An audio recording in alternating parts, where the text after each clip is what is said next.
spell words. I don't know. Americans like that. Yeah, I love it. Like, there's Is this the version of Hobbes that you have? So anybody wants a, yeah, that's it. Have you looked at it? Actually, does it have an introduction by C.B. McPherson? An introduction notes by Christopher Brooke. Okay, that's a different edition. Oh my goodness. But the edition doesn't matter really because it's in English and therefore there's no translation. Anybody feel, as I do sort of, how crazy it is that there hasn't been a modern edition with modern spelling? Does it not seem odd? Actually, no, I'm not surprised. Not surprised? People like in classical writing, people are very adamant about keeping it consistent with the original writing. Mhm. It's the same concept here, where Uh-huh. the original writing is the thing that should be preserved. So that's interesting. Okay, so we're going to dive in to Hobbes. This is the first of the philosophical theories which we're considering in honors 303, early, or really not early modern, but modern political philosophy. And Thomas Hobbes is an amazing character. You didn't get a chance to read his biography at all. Because I didn't offer you biographical material, though possibly in the edition, Marissa, in your edition, is there kind of a short biographical essay? Yes, there is a little biography. Uh-huh. His biography is interesting. How many of you find it interesting to read biographical material about philosophers or thinkers that you've read before? I think it's almost necessary. Uh-huh. Like, it's part of understanding their perspective. So that you can like, Anybody who doesn't think it's important to read biographical material about a philosopher or possibly an artist or possibly a political theorist, whatever. What do you think? Well, sometimes I feel like looking at biographical information kind of asks us to make inferences and guesses and assumptions about what they want versus what they're literally saying. Like sometimes, like you can look at it and be like, you know what? I think they are coming from this point of view, and like you can say that, but what they wrote is what they wrote. Mhm. And so sometimes, like I do find that often it does give some insight into context and times that they were writing in. Mhm. But sometimes, like, you know, at the end of the day, what they wrote down is their philosophy. And if you can't take their words and like their values, then maybe That's it's really not cool. That's a really interesting thought. Could I ask you to volunteer okay. to write that thought as remember how we did the first time, a question, but then your answer. So my question is it important to read or is it useful to read biographical information? And do you have an interesting reason for thinking maybe it isn't so important? Anybody else have a contribution on this question? I'm going to make a confession. Yes, Molly. I like having like the background because I'm able to maybe understand why like they did some things like, and I'm not trying to like, I guess, reinterpret what they're saying, but more so why they would say it. Like they did, like I remember who was the first one we read last semester? Well, before Alfarabi. Augustine, yeah. Augustine like seemed to have some kind of like extreme like saying sometimes. And it almost, we were kind of like at the point where like he should have just said, we don't know everything. But like the perspective of he's basically fighting for his religion against people who are like basically dissing his religion all over the place, like kind of put in his perspective. So that's maybe he's defending, like he was in a defensive really stance. interesting. That's also, please make that comment, articulate that comment, put it up on the question that Michigan will be, because I'm looking for your name tag and I'm not seeing it, and therefore I'm seeing your T-shirt instead. But yeah, you're excellent. I like that. Anybody else have a contribution on this question? Yeah. I think for me, it depends on like how abstract, like what the philosophy is about. So like with political things, I think I'd like some biography on it because then I can like understand what their like political life is like. But if we're talking about like God or like the nature of humans or something, I don't think it's really necessary because that kind of thing's really, it's not really supposed to change. Uh-huh. Okay. Last time, do you remember I was referring to the fact that Socrates was a hoplite, that he was an infantry soldier for Greek armies, and a very much respected soldier. And you might say that has nothing to do with his philosophy. His philosophy is what it was, kind of like what Michelle was saying. And yet, from another point of view, it actually seems quite important that he had that life experience of violence and possibly the killing of the innocent, following orders, that there was a structure and a moral context in which a lot of Socrates' life, and a hoplite wasn't in like two and done. It wasn't military service for 2 years and then you go on and become a clerk at Circuit City, which no longer exists, by the way. So Socrates is gone, Circuit City is gone. It was really kind of a lifetime thing. I think he was a hoplite for like, I don't know, 15 or 20 years, a long time, as needed, not on a regular basis. It wasn't a standing army, but that does seem like kind of relevant. But here's a little confession about my own education. So I was a philosophy major and I loved reading philosophy, and I had no exposure and no interest in the biographical or the historical setting of the philosophers. I kind of agreed with Michelle that it's an abstract system of ideas which are being developed. And if there is something historical about philosophy, it's the fact that Kant was responding to Hume, who was responding to Descartes. In other words, it was kind of history of ideas. I feel like I have now come to understand that we can't draw such a sharp separation. Was it Mitchell? Were you just saying that in political philosophy, you do think it's important, but maybe not in philosophy of logic or philosophy of mathematics?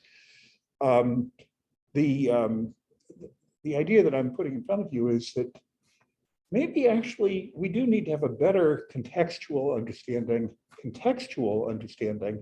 of the intellectual environment, the political environment, the normative environment from which the philosophers' writings emerged. And for me, that's kind of an insight. It's odd 50 years later to have new insights about introduction to philosophy. You would sort of think this question would have come up in Introduction to Philosophy in 1967 in Urbana, Illinois, or Champaign. I could never tell if I was in Urbana or Champaign. University of Illinois is in a twin city. But you would think this question might have come up.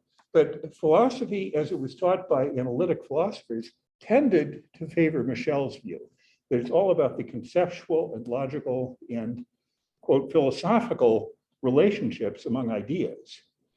And therefore, context is not very important. Is that an argument that you've heard in the study of literature? Who's heard that argument in literature?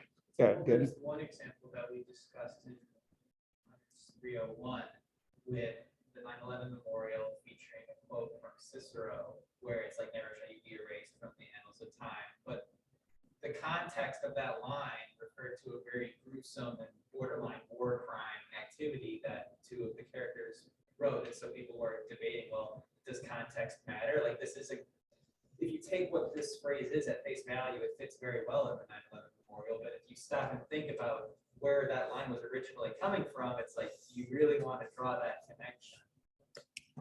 Okay, that's a really interesting point. It makes me want to look something up. So I'm going to look up, if I can find an unused tab here. Whoop. Not Google W. I'm kind of a photographer. I take pictures of interesting things. Okay, so we got Google coming up here. And what happened to Google? What? Oh, I'm on Google. Me and Socrates. Maybe we have, though I have to say, I'm the person in my whole network of people that people come to asking for advice. Okay, so quotation at Soviet memorial to Stalingrad from Grossman. I don't know, it's kind of a, what's interesting to me is your comment that quotations are sometimes used in ways where it's literally crucial to understand the political context for why a quotation was chosen. And I'm not going to try to track this down, though it's trivial to find.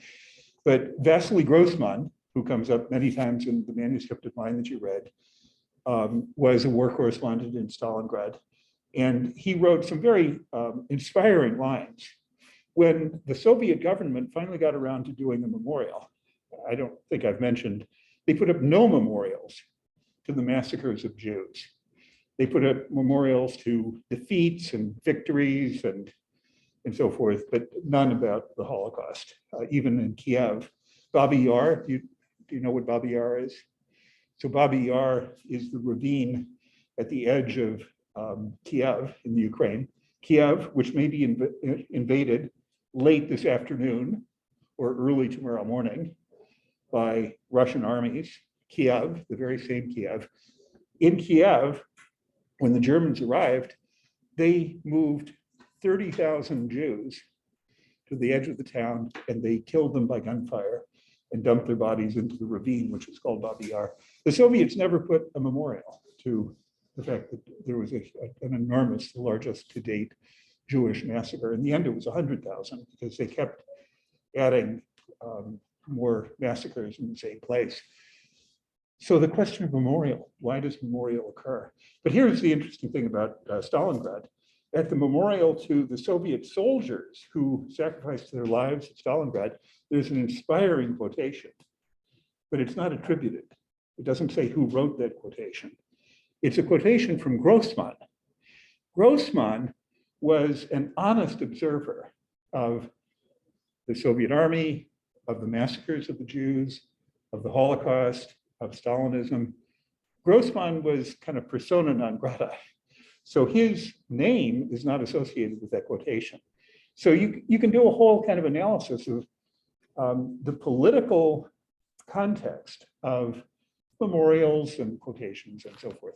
But coming back to Hobbes, Hobbes's story, I mean, you've now read, like I said last time, I wanted to make this as compressed as possible so that you're not being asked to read a 600-page book and make nothing of it. I've been very selective about which chapters. They're the most important chapters. And the chapters we've read for today are the most important of the most important. So this is like the top of the cake with all the good stuff on the top. But what is really interesting to me is to know that Hobbes came from a very humble family. What does that mean, humble? Well, in 1600, 1590, 1610, there was an elite. There were people who expected to be well-educated, were well-educated, but they were a very small percentage of the population. Hobbes was not born into an elite. He was born into, his father was a very quarrelsome, uneducated pastor. And apparently the one thing, well, two things are known about the father. One, he had no education. Two, he was a pastor. And three, he had to flee the village because he got into a punching match with the other pastor. So he was kind of a roughneck, not well educated, not an intellectual at all. Now, why is this important to me? I mean, important, interesting. And I'm kind of hoping it's interesting to you as well.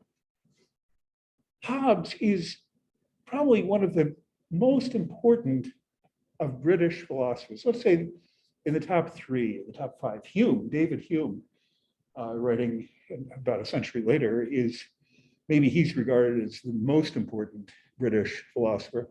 But Hobbes is earlier and hugely impactful, hugely brilliant, hugely insightful about a whole range of philosophical topics. the question for me is, how in the world did he get there as an intellectual? How did he wind up? Anybody have any experience in rural life? You ever spent time in a village? Isn't that interesting? Isn't that interesting? My grandmother had a farm. She was not a farmer herself, but her husband had died. He was a veterinarian, and he had bought a farm in the Great Depression. Not the American Revolution. I don't go back that far. But during the Great Depression, my grandmother's family bought a farm. So I often visited that farm. And so I kind of got to know especially the men who worked the farm. They were just a little older than me. And I sometimes worked on the farm. And what is interesting is these were, they were perfectly smart, adaptive, resilient, capable people. They were admirable human beings, mostly. But they would never become intellectuals. And why is that? Is it something genetic about being born into a village? A little village remote from both Galesburg. You've never heard of Galesburg. There's a college in Galesburg, though, Knox College, where my mother went to college. Remote from Galesburg, 1,000,000 miles from Chicago, i.e. 160 miles from Chicago. So really out in northern and central Illinois, long ways from any kind of intellectual stimulation. I would never imagine that the boys, the young, for some reason, his family didn't have any daughters, but the 3 brothers who were the young men that I got to know on the farm, they would never develop into philosophers or intellectuals, or they might become engineers possibly. And this is not a reflection on intelligence. It's not a reflection on capability. It's a reflection on something else. What is it that makes it unlikely that a child from a rural village will become an important philosopher? What is the obstacle? I'm just bad. I'm stunned that none of you have any real experience of rural life. Any comment about that? Is that an amazing fact about some of our backgrounds? Quick comments. Yeah, Marissa. Yeah, go ahead. My aunt has like a farm, and I don't know that they're, well, I think it also, like, if you look at the demographics of the United States, there are less and less people going into farming. It's no longer as economically viable as it used to be. 5% of American population works in farming. So you're right. Yes. And it's not, most farms are being taken over by like corporations. Yes. That drama occurred in central Illinois as well. So from a purely statistical perspective, as time goes on, it's more and more likely that none of us will have experience as our parents and grandparents like have transitioned towards like engineering, like corporate work like that, and then our kids, like we will do that, and our kids will like So let me translate that into a statement about professional class, white collar background. I mean, we could do kind of almost a kind of a socio class analysis of, I mentioned elites in 1600 in Great Britain. We have elites in this country, but they're not as compressed. And elites are sometimes science-based or knowledge-based elites. Sometimes they're inherited wealth elites. Sometimes they're Zuckerberg just came up with trillions of dollars. He had a huge loan. Well, The idea that Zuckerberg just like did that is a huge, like that. It's like a capitalist fantasy. All Jeff Bezos, Zuckerberg, the Apple dudes, they all had infusions of money, like large amounts of money that allowed them to do it. That nobody is like self-made. I guess that's what angel investing and what do you call it? Venture capital. Who said that? Was that Aaron? Yeah. Okay, so I'm going off topic here a little bit. We do have elites in this country. And part of what you're saying is that at a university, the probability is reasonably higher that one's parents will also come from a relatively well-educated, and that means more urban. Okay, so there's a little bit of a hypothesis there. Anybody know what the percentage of first generation university is at Dearborn? It's pretty high. It's like 40, 45%. So that's I was always proud of that when I was chancellor. I thought that was just a fantastic feature of our population. Okay, you had a point to make. So when I went to Pakistan, we took 2 days, or we took actually 2 weeks to spend time in the mountain range Mhm. of Pakistan. And I think one of like the most eye-opening experiences was seeing how like children that we saw who lived in the mountain villages in Pakistan were like amazed to see a camera like on a phone. Mhm. And you know, they were so interested that they wanted us to take their pictures and stuff, but like I don't know, I didn't know how I could give them those pictures and like let them Right. have that memory. But I think that speaks to how accessibility of information, like these mountains were not only like you have to not only drive into the range, which took like a few hours, but 12 hours just coming from a city that's like the closest city to the mountain range to drive there, because you can't like fly and land a plane there, right? You have to travel by foot. Or Right. drive. Remote. Right. Mhm. So I think that speaks to how much accessibility of information is. Right. So what do you need? Okay, that's a very good point. So the remoteness, rural life is kind of isolated. That's another reason. Molly, go ahead. Yeah. I say my like 2 big experiences is my family has a farm in Chile that is run by my family in Chile. Mhm. It's not like a huge working farm or anything, but you know, they have cows, they have plants. And then also my family comes from a small town in the Czech Republic, and my family actually visited there at one point just to check it out. And Check it out. relatives. Yeah, we just wanted to look at, you know, where we started, and it's basically like a 1-street village where all the houses are numbered like 1 to however many houses Right. there were.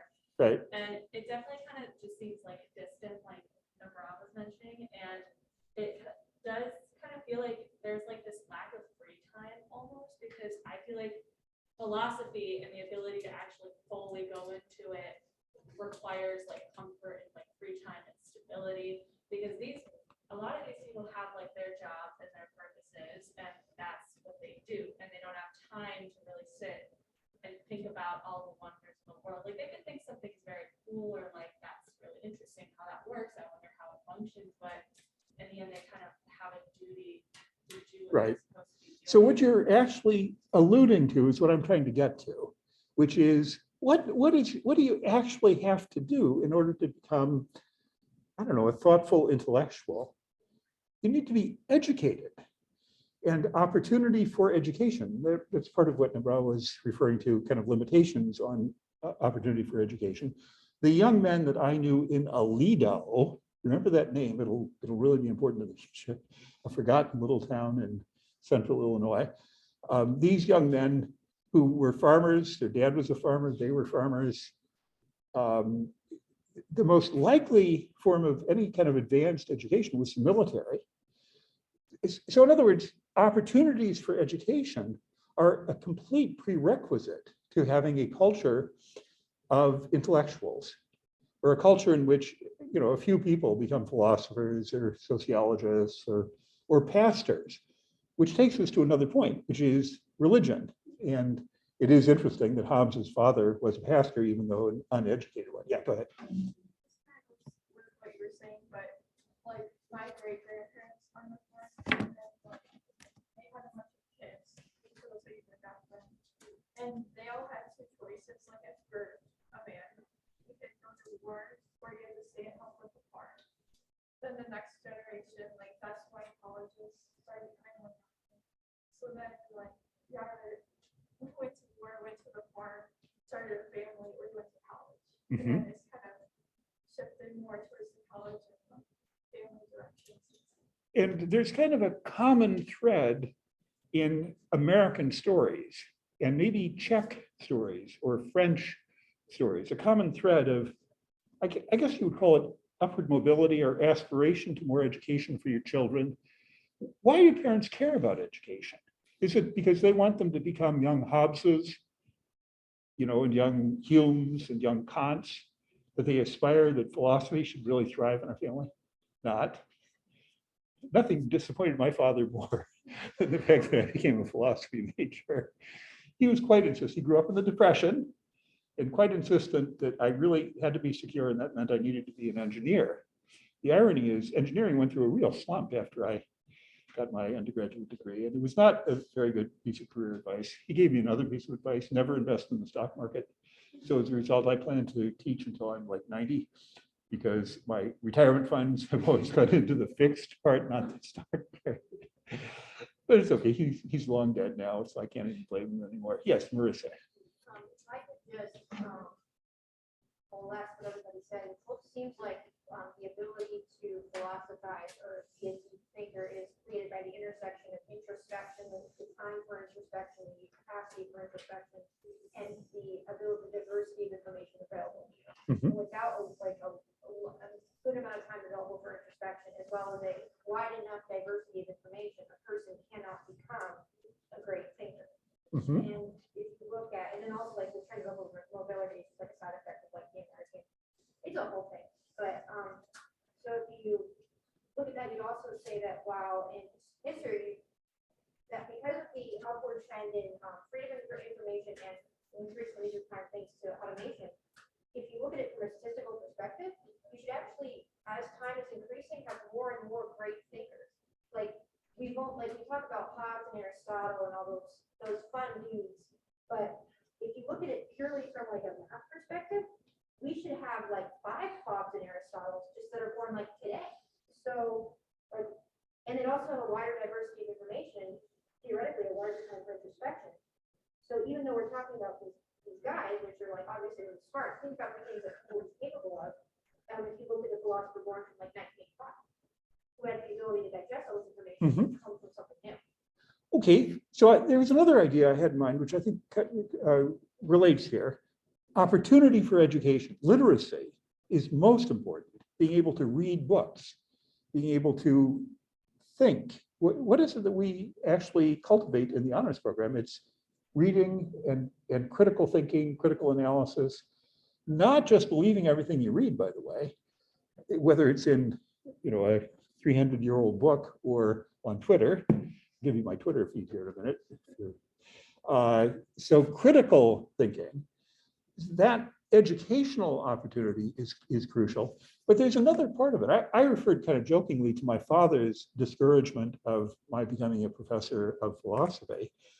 But how many of you have actually had parents who've said, there are specific careers, practical careers, where you're going to be secure in your life, you really need to do this. A lot of people do have that experience. And I think actually it's a very common experience here at Dearborn, also for our international students. If you live in a culture in which the only respected professions are engineering, medicine, law, then even though there are educational opportunities, you're not likely to have a lot of intellectual exploration. You're likely to have more, kind of more specialized knowledge and kind of career progress and so forth.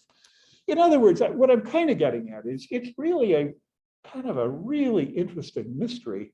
How did Hobbes become Hobbes? How did his intellectual development occur?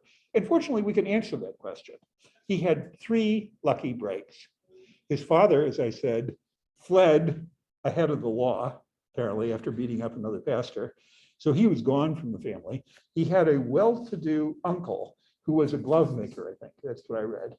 So a glove maker is not exactly, a high prestige occupation, but it generated a lot of income and wealth.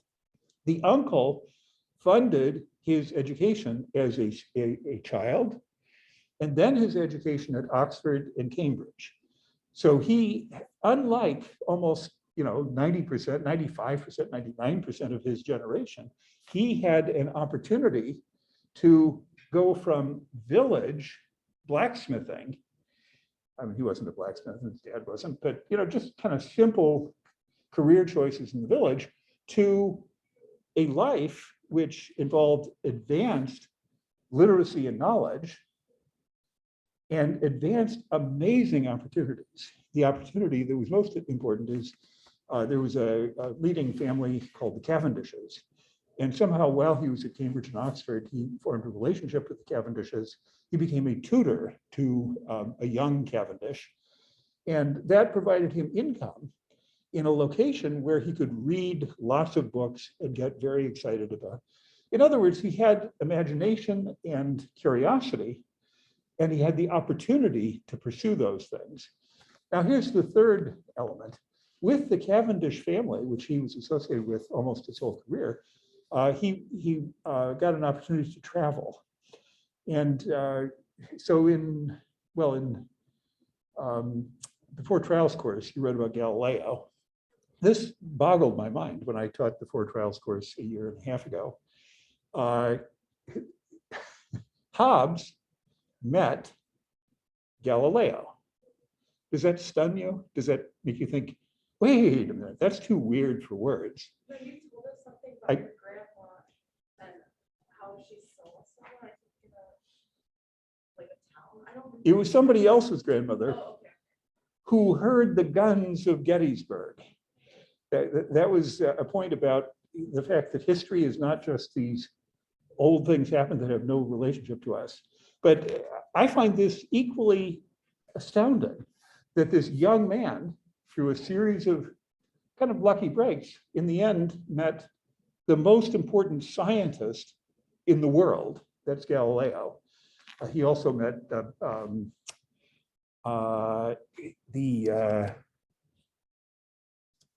great English scientist. See if I can find that quickly. This isn't completely well organized. Oh, Francis Bacon, right, the Baconian method. Yeah, I'm sure you've heard of that. But Francis Bacon was an English philosopher who formulated some of the earliest ideas about what empirical science was. Hobbes also worked with Francis Bacon. Again, an astounding opportunity for him to formulate and to develop. I mean, obviously he had great capacity, but that great capacity could have been very frustrated, could never have been actualized, except for these events which occurred in his life. Now, here's one other contextual fact I wanted to bring to your attention. I don't think any of you actually have the edition that I have. Anybody else have the C.B. Macpherson introduction? I guess it's not surprising because what the bookstore ordered obviously is not this version.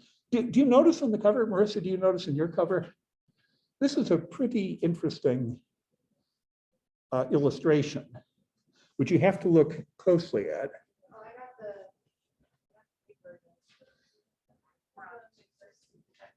You've got the Macpherson one? Yeah, You've got it online? yeah, I think we're the Internet Archive. Yes. The online public library. I just read Yeah. it. So I also looked at it there, thinking we might be able to use it, and it's not very legible. It was really hard to read. I mean, Yeah, you're right. That's the same edition. definitely a photocopy of the book, like somebody really did just scan. this Right. entire book. Right. Yeah. Sometimes, you gotta zoom in, but like. Oh, good. I'm glad you can read it adequately. Well, what's interesting about this is it's probably not worth my trying to find it, but you see a sovereign, you see a king, but then what's his body made out of? It's people. It's the Commonwealth. These are the people. So this picture is actually a very meaningful picture with the sovereign and the people. The head is the sovereign and the people are the body. That's just an interesting picture. You were going to make a point. Oh, is that what you were going to say? Oh, I'm sorry. Because when I picked up the book, I was just about to open, I was like, wait, what? It's something for individual people. That's what I always thought too, but like, it was just a lot bigger, so I saw like a face, I'm like, wait, what was that? I was like, oh, that's they're all people. Chainmail. Yeah. Kind of made me take a step back. Yeah. Okay, so that I've given you a little bit of context about these opportunities for education and stimulation, which Hobbes had. Macpherson, the reason I'm asking if you have access to Macpherson, Macpherson wrote, in addition to the introduction to this book, which is really very, very good, he also wrote a book called The Political Theory of Possessive Individualism. And its analysis of the English political theorists, including Hobbes, but Hobbes, Locke, and then some other theorists that you won't have heard of. But here's his contextual contribution. He believes that each of these political theorists are embedded in a worldview of society, which is, the term he uses is bourgeois, but we might say it's based on the ideal of the market. That it was, again, we might call it capitalist, though I don't believe the term capitalism was in use in those days, in 1600. It was just a market. But here's the argument which C.B. Macpherson makes about Hobbes and about Locke, is that they have a conception of society, which they think is a perfectly general and abstract notion. And you've seen it now. You've seen the assumptions which he builds in. And he brings these assumptions as if they were from geometry or from a purely abstract consideration of the nature of the social world, period.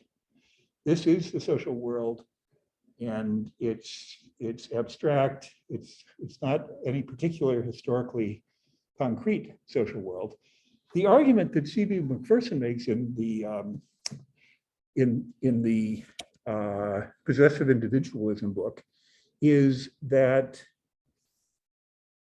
actually there is a huge amount of very specific detail built into Hobbes's assumptions, which unthinkingly come from his being incorporated in a liberal market society, where property rights and free exchange are the defining social relations among individuals. I have a few quotes from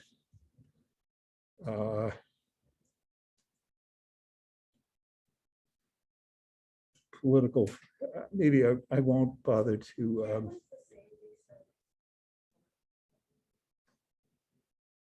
is it you who's speaking? Yes. That's the horrible thing about masks. You can't echolocate very well, and you can't see whose mouth is moving. Yes. Can the same thing be said of Marx? Well, Marx actually makes that argument rather than is subject to that argument. Marx thinks that he is thinking bigger and that he's seeing capitalist social relations as being just one concrete stage of historical development.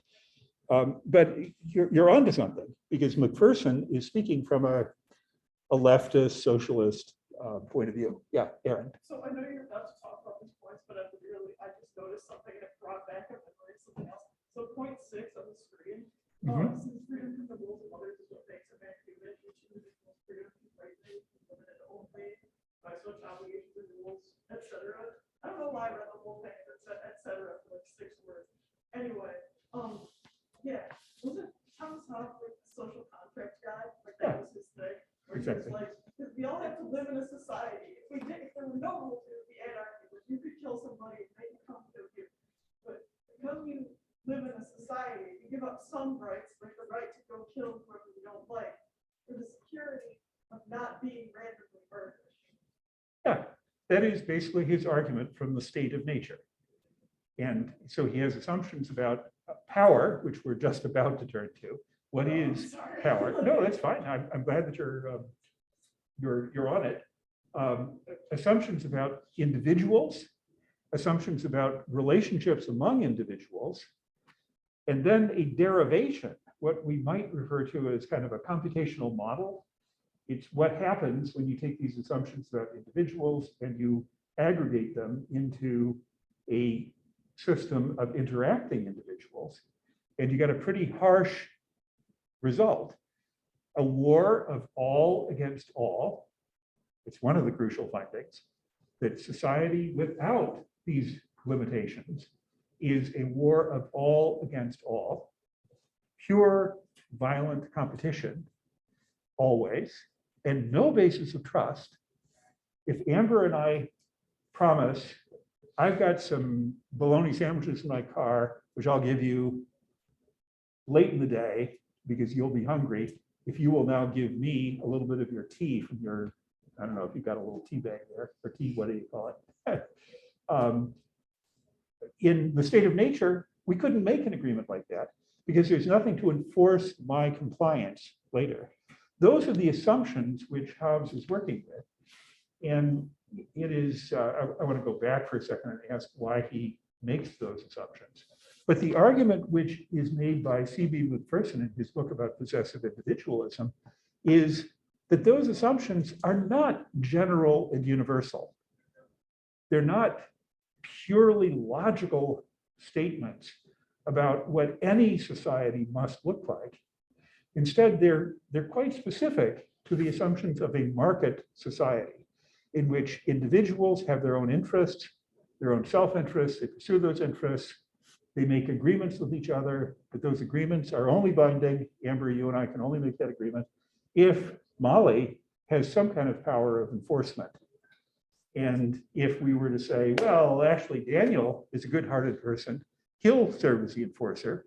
No, there's a risk and a cost in being an enforcer also, and therefore no one will enforce. So there will be no enforcement, therefore no trust, no agreements which can be made about future compliance. Therefore, I'm very thirsty now, but I can't induce Amber to share her tea because she won't believe that I'm going to give her the bologna sandwich later in the day. Cooperation completely fails. But McPherson's view is that those actually flow from very socially specific, historically specific assumptions about human behavior. Yeah, Marissa. Yeah, I totally, that's, when I was reading this, that was like the exact thought I had. This is a very like capitalist, like his idea of society is very much based on a mathematical capitalist standard. And I didn't have like, I was like, man, this is like really not how it is. And then I also wanted to say, like, there's, if you look at like biology, like evolutionary biology, this is totally not true, which is agreeing with this McPherson's point, but like putting a like, you know, factual statement to it. Like humans used to support each other for no other reason than they just needed someone to be around. Like we're a communal species, even without the threat of violence or whatever it is that Hobbes, like that we force ourselves to, we still generally do things that help each other. So I'm going to pause you there, and I'm going to ask a guy to be the volunteer to formulate a really interesting question that Marissa is just about to pose, though she doesn't know it, because I'm about to try to elicit it. But here's the question. What Marissa has suggested is that our evolutionary history, in some sense, made us ready to cooperate, ready that we have some set of capacity. Now, if you read carefully my volume, you know, Confronting Evil in History, you'll find that I have several paragraphs on the work of a brilliant philosopher at Michigan, Alan Gibbard, Wise Choices, Apt Feelings, or Wise Feelings, Apt Choices. He gives an evolutionary account of the moral emotions, and he has a similar argument to what Marissa just presented, that the early history of hominids did actually depend on cooperation and an ability to collaborate. And if that deal about, you give me some tea now, I promise you to give you some bologna sandwiches later. You probably don't like bologna sandwiches.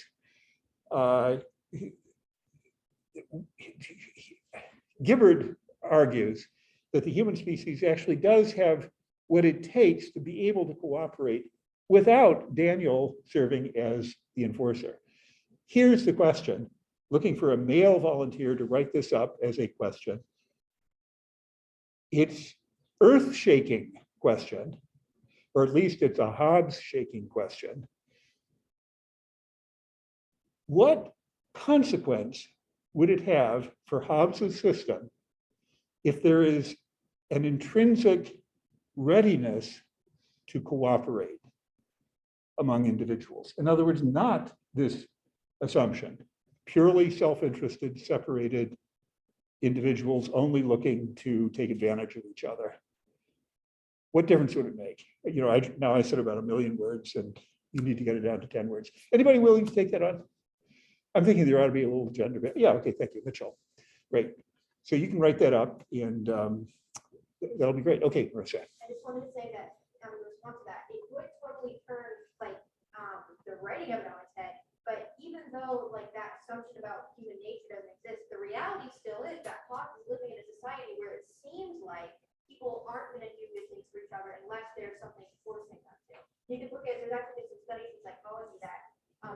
like, this does happen, like, people do act better when they think something is watching them. And will judge them for their things.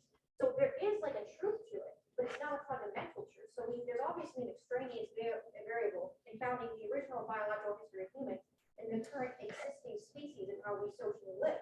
So if we could find the difference between what happened, what was obviously find the difference between like original hominid tribes and the current like 8 billion society of America, of the world, but like that intersection point is the fundamental, that's the crux of Hobbes' argument.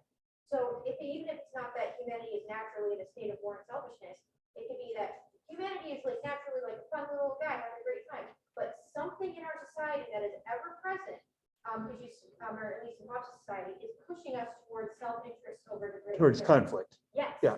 So Okay, good, good. I think you want to add to that, and then I have a comment. Actually, shouldn't be so immersive, because I remember last week, your so was mentioning, like, not to criticize this, but to understand where you're coming from. I remember you saying that you believe personally, based on your personal experiences, that everyone acts out of cynicism. So how does that relate to this? yes, allow me to explain it. So I talked about this with Ryan, and it turns out that I was not explaining myself well. So what I meant to say was, I have like a whole thing. People are fundamentally self-interested, and not in a negative way. It's just that that is the way that your brain is wired. You act towards your survival first. It's not towards, and this means like, I know I want the water bottle. Evolutionarily speaking, yourself also extends to your tribe of people. So you will act in the interest of yourself, your friends, your family, before you would act in the interest of strangers.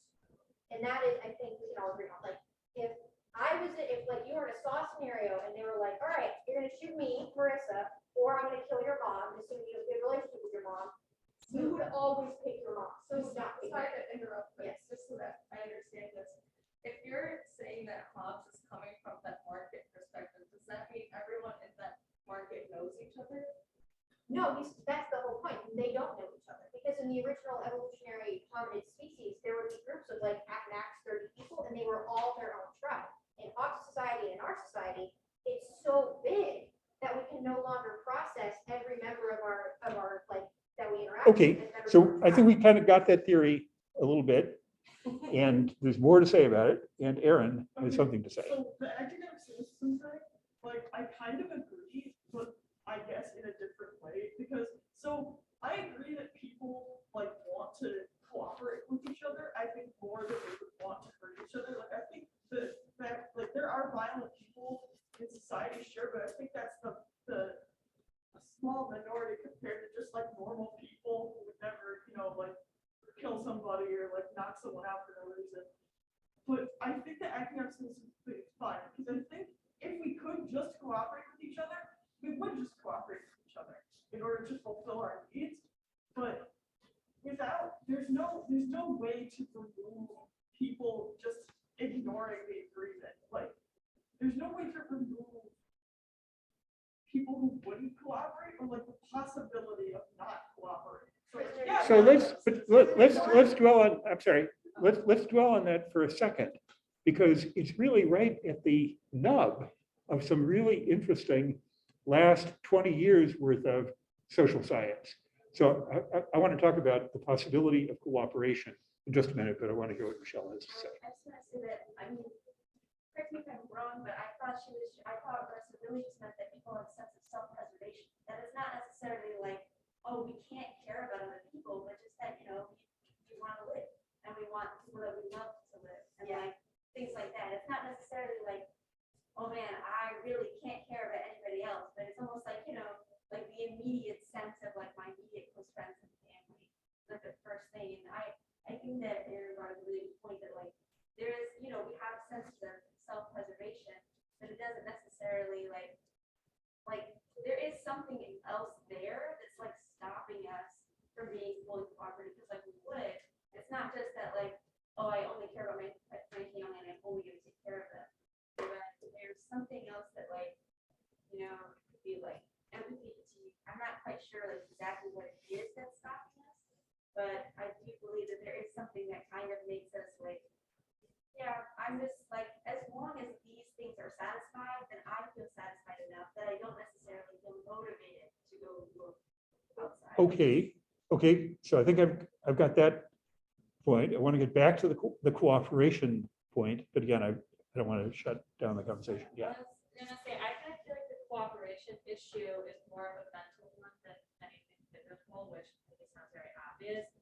But, and I feel like because, when it comes to physically protecting and mentally protecting a lot of the people around us, there is a lot of like selfish action in that, which is like bad selfish action, which is trying to protect those we love.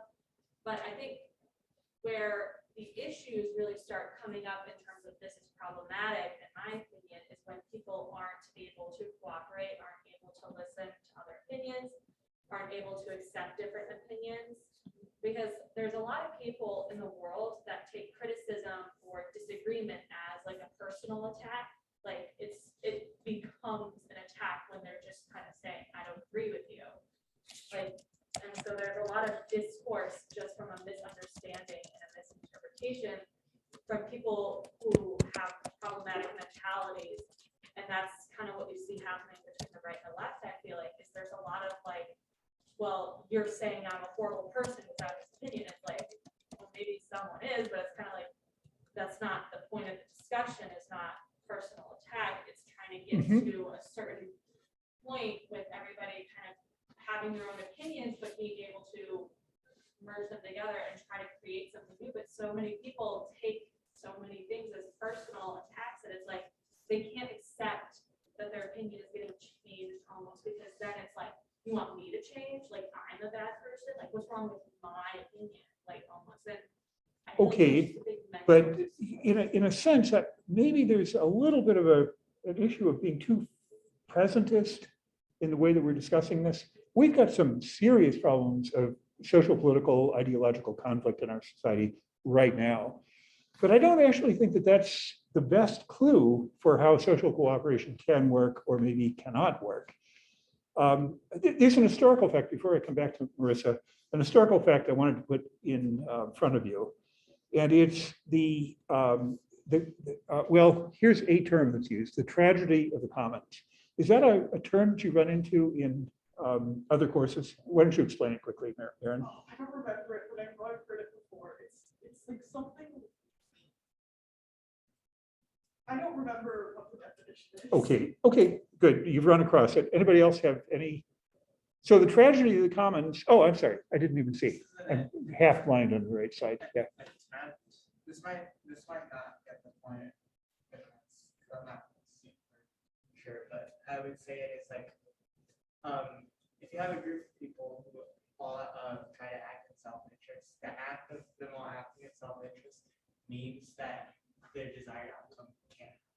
And so it's a common thing that's used in economics. A lot of the time, if you have a group of people who all have like a desire for a certain thing, but there's a limited supply of that thing, if everyone acts in self-interest and tries to all get the thing, there doesn't end up having enough going. Yeah, that's pretty close. But I want to put an historical envelope around it. In, let's say, 1500, in an English village, there were private plots where people grew their own produce. Do you know the children's song, peas, beans, and barley grow? Peas, beans, and barley. You never heard that? Your moms didn't sing you that when you had a toothache and you were trying to fall asleep? Oats, peas, beans, and barley grow.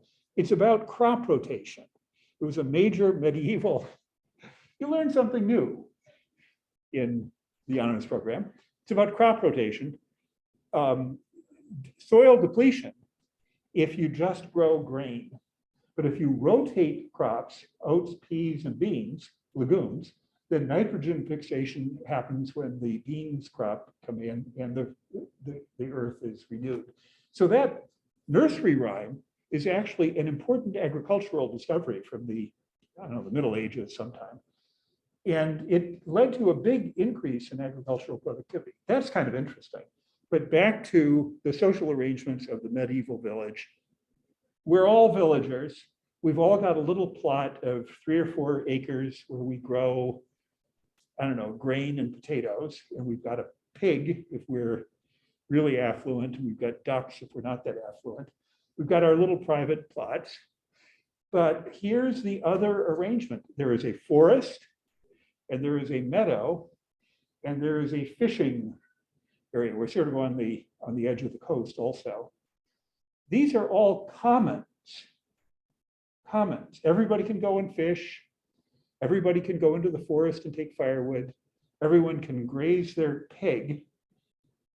I think I'm now making a big farming mistake. Pigs do not graze. They don't eat grass. They don't have the right gut for grass. They can graze their cow and their goat on the meadow.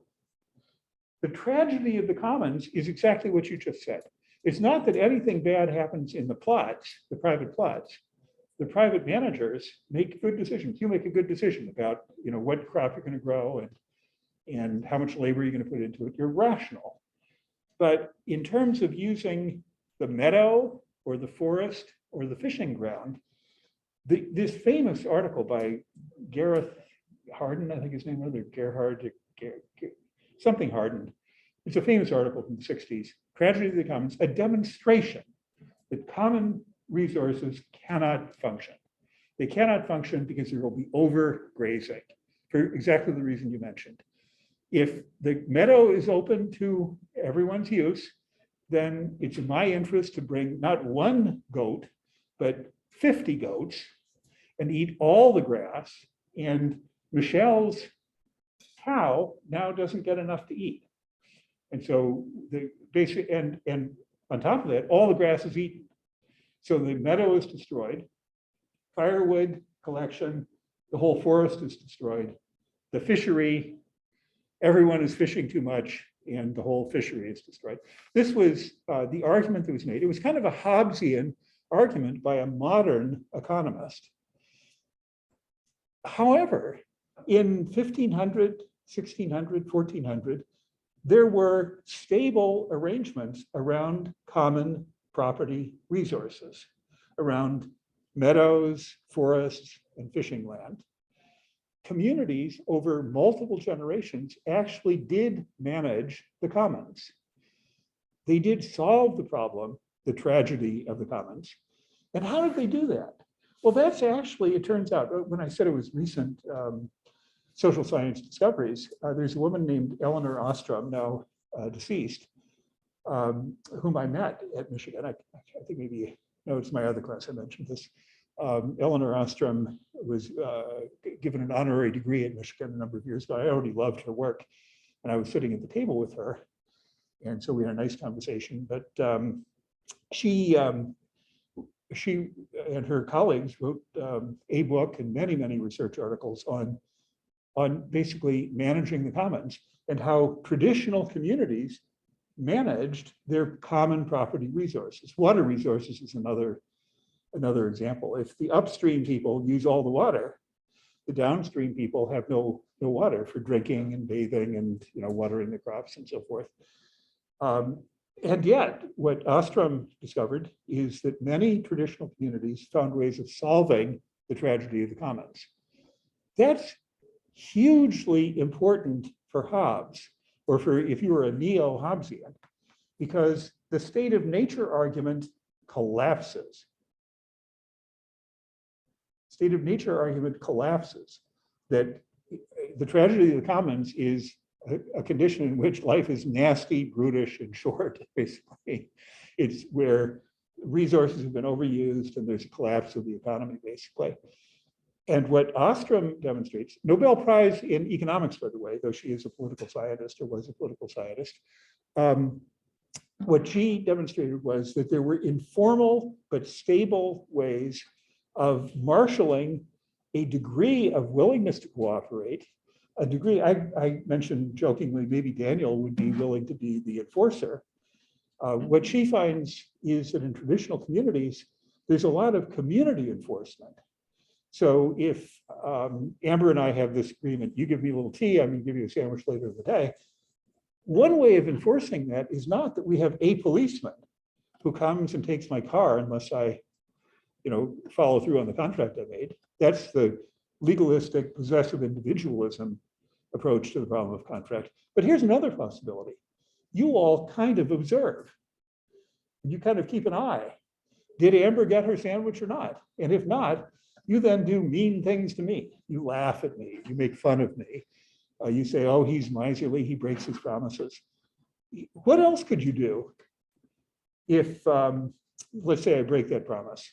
What other kind of community sanction is possible?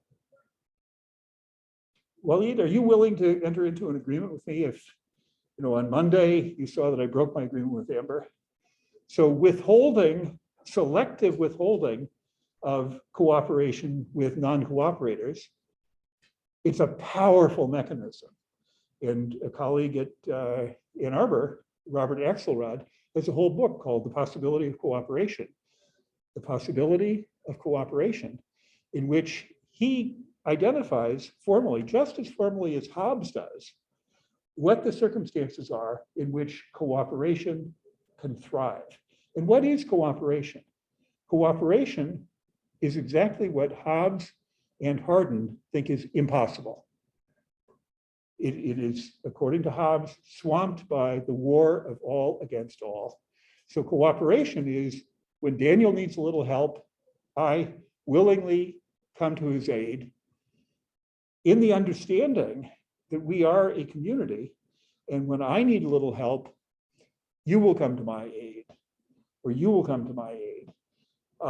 And we will contribute to each other's well-being over time. That's what cooperation, or here's another important term, reciprocity. Reciprocity. What were those conditions? They're interesting conditions that Axelrod identifies. There are 3 of them, and I'm going to try hard to remember all of them. Re-identifiability is one of them. If I can't re-identify Daniel or Amber or Brian, then I don't know if he or she has cooperated with me, has continued the pattern of reciprocity. So I need to be able to re-identify the people who have cooperated versus the ones who haven't. So re-identification is important. See why that might be. If I can't re-identify you, then I can't withhold my cooperation in the future because I don't know who it was who did not give me the bologna sandwich. That's the second requirement is an indefinitely long, what he calls shadow of the future.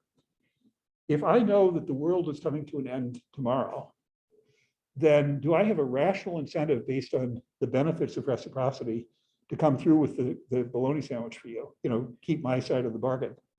So if I know that the time has come to an end, and if I am an economically rational agent, then I don't have an interest in maintaining a reciprocity-based behavior. But I do have an interest if I know that there will be indefinite times when I feel like I need a little bit of tea and I do have an extra sandwich. So I can do these reciprocal things without needing to have an enforcer. That's the second requirement.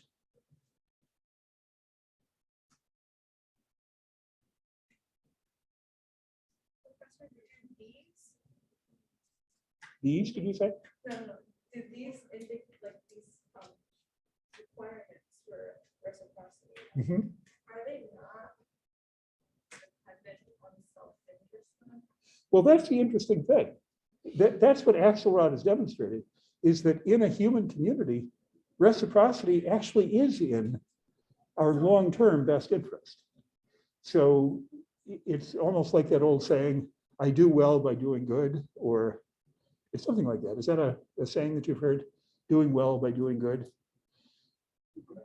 The person who is generous in the village, that person is usually well treated.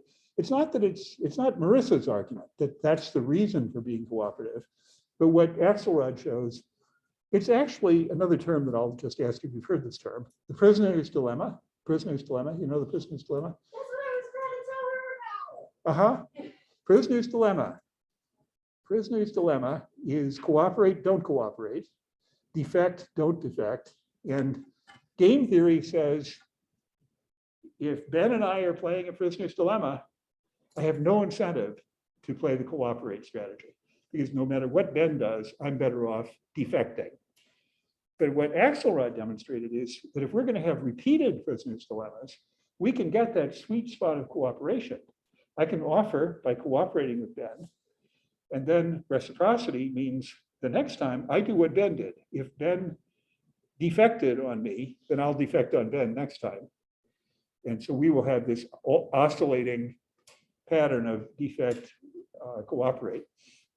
Axelrod shows that it is possible to sustain, and in fact, the best strategy for playing, he arranged this as a tournament of really smart people playing prisoner's dilemmas against each other, kind of like fish in the sea.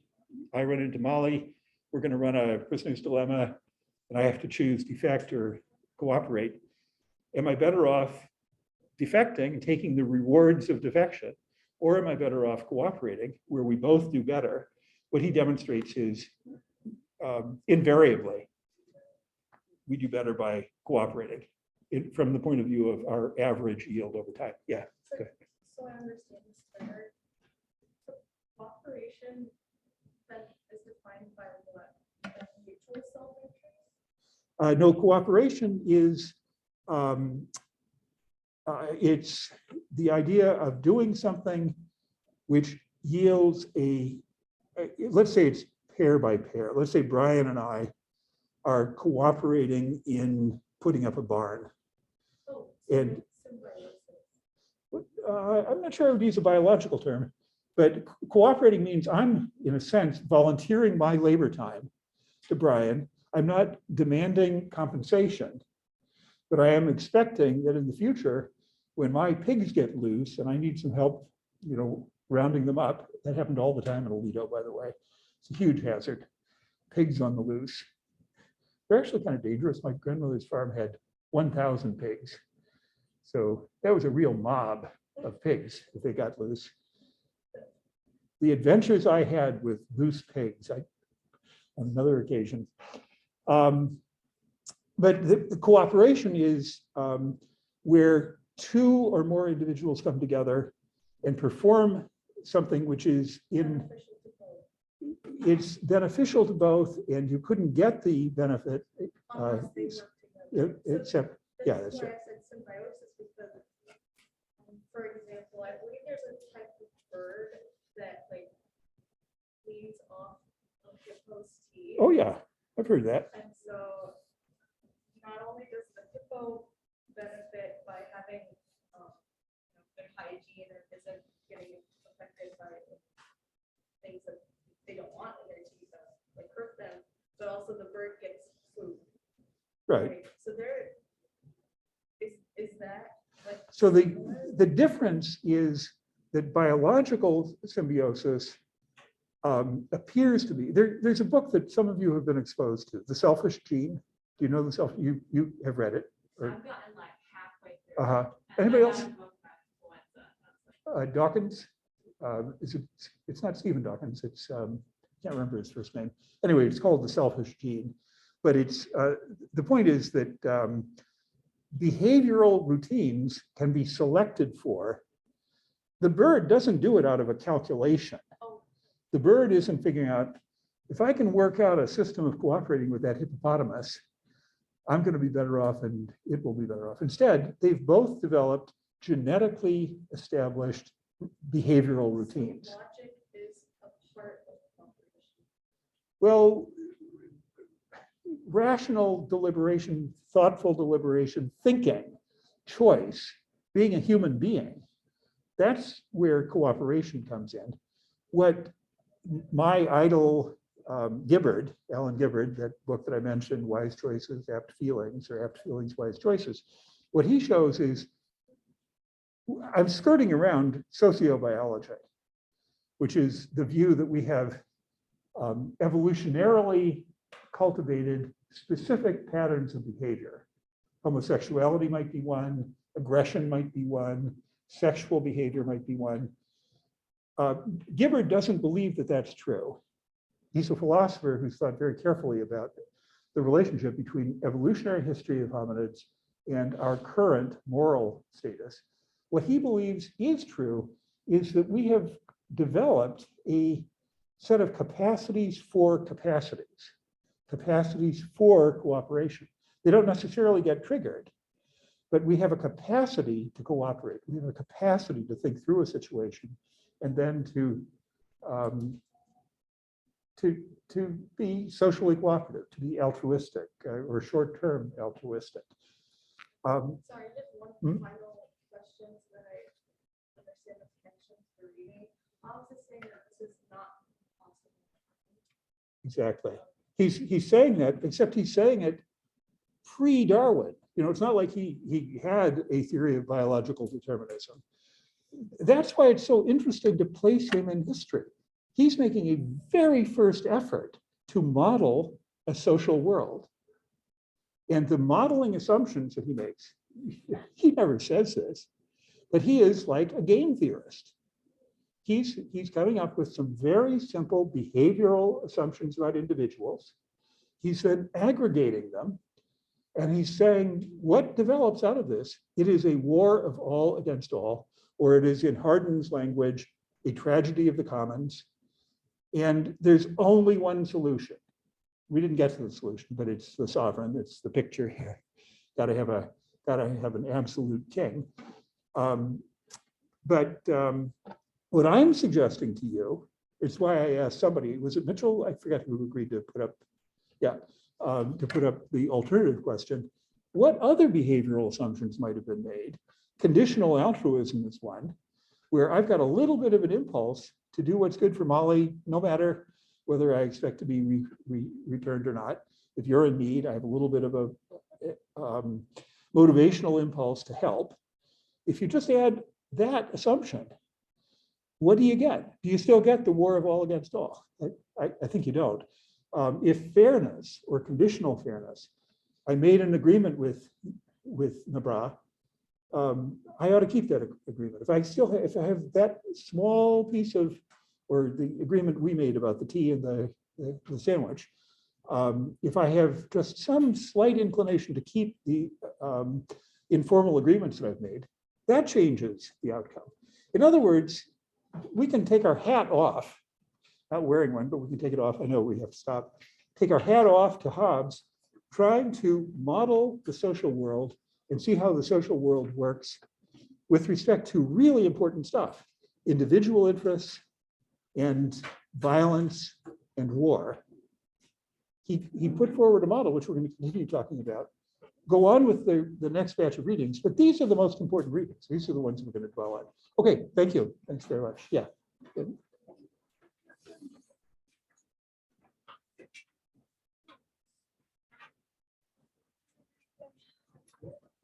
You too.